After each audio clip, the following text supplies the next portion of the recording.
ओम नमस्कारम। या कुंदेन्दु तुषार हार धवला या शुभ्रवस्त्रावृता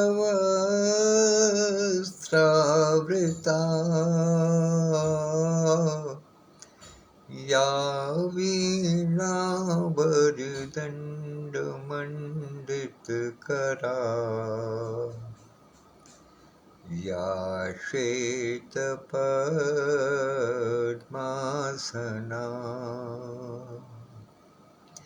या ब्रह्माच्युतशङ्कर प्रभृतिभिर्देवैः सदा वन्दिता सा मां पातु सरस्वती भगवती निःशेषजाड्यापहा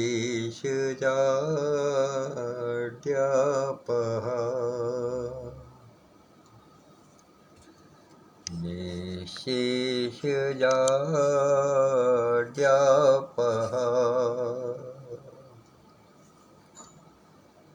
निःशेषजाड्यापहा।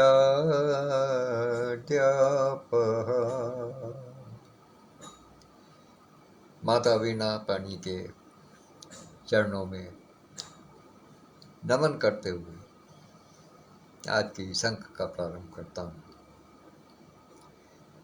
इससे पहले कि मैं आज के शब्द पर कुछ अपने विचार रखूं,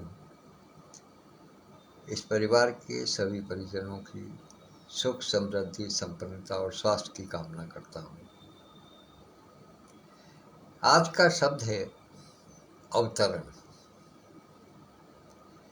हम कभी कभी जन्म और अवतरण में थोड़ा भ्रम की स्थिति में आ जाते हैं कि हमें कहाँ जन्म कहना है, कहाँ अवतरण कहना है, कहाँ प्राकृतिक कहना है। क्योंकि किसी भी जीव के धरती पर आने के केवल 3 ही साधन हैं, या तो अवतरण है, या प्राकट्य है, या जन्म है। आज का विषय अवतरण है। तो अवतरण वास्तव में किसको कहा जाता है? अवतरण का मतलब है अवतार लेना, और अवतार का अर्थ क्या है? ऊपर से नीचे की ओर आना। किस लिहाज से? किस संसार को तारने के लिए जो ऊपर से नीचे आया जाता है। संसार को तारने की भावना से जो ऊपर से नीचे को देवगण आते हैं, ईश्वर आते हैं, वो अवतार कहलाता है। इसलिए कोई भी मनुष्य, क्योंकि मनुष्य तो कहीं जाता ही नहीं है, कहीं उसका और कोई निवास स्थान नहीं है। उसके लिए जो भी कुछ है वो सब कुछ ये धरती ही है, ये संसार ही है, ये विश्व ही है, ये धरा ही है। वो यही जन्म लेता है और यही मृत्यु को प्राप्त हो जाता है। इसलिए उसका आना और जाना कहीं नहीं है, वो पृथ्वी पर ही है। एक समान धारा है, एक समतल स्थान है, जहां पर कि उसको आना भी है, उसको जाना भी है। तो इसलिए किसी भी मनुष्य के लिए, किसी भी मानवी के लिए कभी कभी हमारे मित्रगण, हमारे साथी अति प्रबुद्ध होते हुए भी उसकी प्रशंसा करने के उद्देश्य से, या कहिए कभी कभी उसकी चाटुकारिता के लिए, अक्सर जन्म को अवतरण बता देते हैं, जो किसी प्रकार से उचित नहीं है। अवतरण मनुष्य का नहीं हो सकता। अवतरण केवल देवताओं का होता है, अवतरण ईश्वर का होता है, अवतरण ईश्वरीय शक्ति का होता है। जैसे गंगा का अवतरण हुआ, गंगा ने जन्म नहीं लिया। यमुना का अवतरण हुआ, सरस्वती का अवतरण हुआ, ऊपर से नीचे की ओर आए। इनके जन्म का कोई मतलब नहीं, ये अवतरण है। अब अवतरण में दो स्थिति पैदा हो जाती है। एक तो सीधे सीधे नीचे आ जाना, उसके लिए वो माध्यम मनुष्य का लेते हैं, या वो प्रकट होते हैं। राम और कृष्ण दोनों की यदि हम बाल लीलाओं को, उनके प्राकट्य का यदि हम अध्ययन करें, तो पता चलता है कि भगवान राम ने भी कौशल्या के सामने प्रकट हुए थे। माता कौशल्या के सामने भगवान राम प्रकट हुए थे, जन्म नहीं लिया था उन्होंने। क्योंकि वो प्रकट हुए थे संसार को ताड़ने के लिए, इसलिए उनको अवतारी कहा गया। तो वो अवतारी थे जिनका कि प्राकट्य हुआ। सब जानते हैं कि कौशल्या माता के सामने चतुर्भुज रूप में प्रकट हुए भगवान।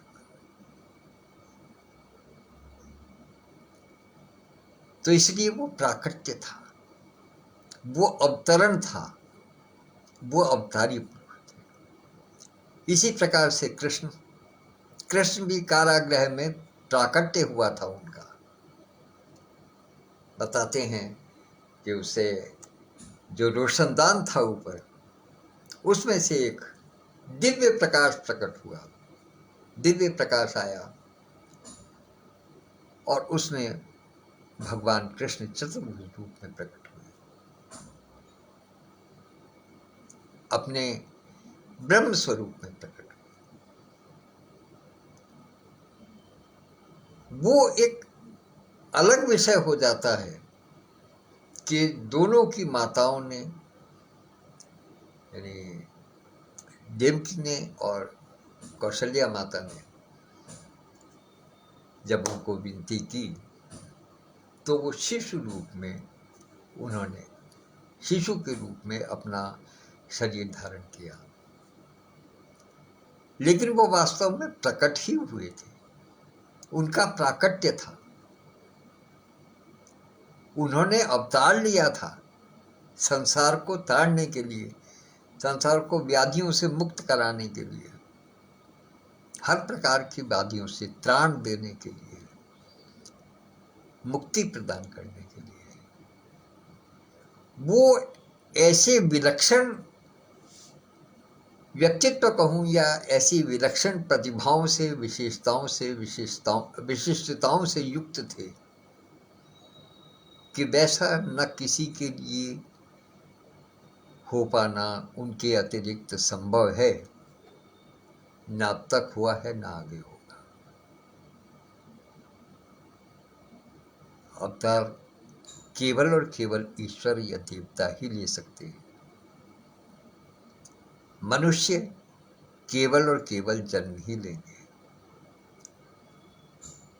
इसलिए ये मेरे मन में विचार आया, इसीलिए विशेष रूप से कि अक्सर लोग बाग किसी खास व्यक्ति के लिए कह देते हैं कि साहब आप तो बड़े अवतारी पुरुष हैं, उनकी प्रशंसा में, या दूसरी बात को कहूं तो उनकी चाटुकारिता में, उनको बहुत महान दिखाने के लिए उनके जन्म दिवस को अवतरण दिवस बता देते हैं। लेकिन जो मनुष्य है, जिसका नाम मानव है, जिसको मनुष्य योनि प्राप्त हुई है, उसका अवतरण नहीं होता। अवतरण केवल देवताओं को होता है, मनुष्यों का जन्म होता है, जन्म होता है। इसलिए अनुरोध है कि शब्दों का चयन जहाँ भी कहीं करना हो, वहाँ उचित रूप में किया जाए तो वो अधिक ठीक है। यदि हम किसी शब्द का चयन गलत रूप में कर देते हैं, भले ही उसका भाव हमारे कहने के हिसाब से गलत ना हो, बात सत्य हो, लेकिन फिर भी उसको नहीं कहना चाहिए। जैसे कहा कि सत्यम प्रिय सत्यम ब्रूयात् प्रियम ब्रूयात् न ब्रूयात् सत्यम अप्रियम। अप्रिय सत्य भी नहीं बोलना चाहिए, क्योंकि जो शब्द होते हैं, शब्द ब्रह्म हैं, और शब्द जब ब्रह्मांड में घूमते हैं तो फिर वो अपना असर देते हैं। क्यों?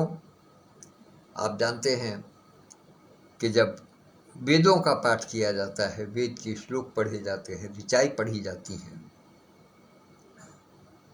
तो उनका न केवल उनके उच्चारण की गति कम, तेज, ऊंची, नीची, वो अपने आप में मायने रखती है, बल्कि साथ साथ जो उसके साथ में मुद्राएं बनती हैं वो भी मायने रखती है।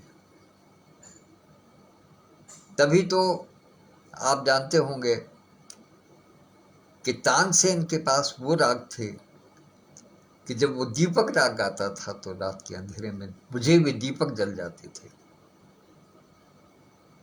और जब मेघ मल्हार गाते थे तो वर्षा होने लगती थी। तो ये क्या केवल उनके शब्दों के प्रभाव से? शब्द ब्रह्म है इसीलिए कहा गया है, तो इसलिए शब्दों का चयन, उनका उच्चारण वो सही प्रकार से हो, इसलिए आवश्यक है कि हम इन सब चीजों का ध्यान करें। तो इसलिए अवतरण केवल देवताओं का होता है, मनुष्य का नहीं होता। इस बात को संज्ञान लें। और आज चूंकि बहुत छोटी सी बात थी, शब्द भर था, तो इसलिए मैं अपनी वाणी को यहीं विराम देता हूँ। और आदरणीय रश्मि शर्मा जी यूएसए से और डॉक्टर सत्यप्रकाश पांडे जी बनारस से दोनों उपस्थित हैं। दोनों की उपस्थिति को सादर प्रणाम, अभिनंदन करता हूँ, और प्रयास करूँगा 10:30 बजे पुनः कवि के साथ कॉफी पटल पर उपस्थित होने का। तब तक के लिए आज्ञा दीजिएगा। नमस्कार, धन्यवाद।